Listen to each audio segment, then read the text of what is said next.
আমি ল্যাংটা হয়ে চলতেছি না, মাথার টুপি খুলে ফেলছে, তার দাড়ি ধরে টান দিচ্ছি। যে আপনি এখন কোন যুগে বাস করেন?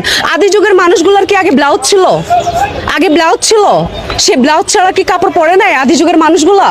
তা আমরা তো এখন ওই যে ব্লাউজ ছাড়া হচ্ছে কাপড় পরতেছি না, দাড়ি ধরে টান দিচ্ছি।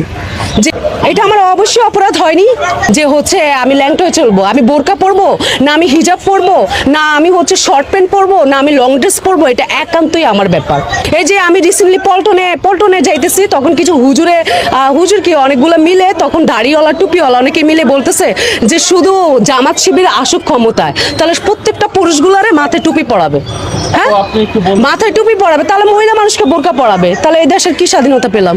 তো আমি কি করেছি, তার মাথার টুপি খুলে ফেলছি, যেটা সত্য কথা। সেটা একটা মানুষ একটা বাজে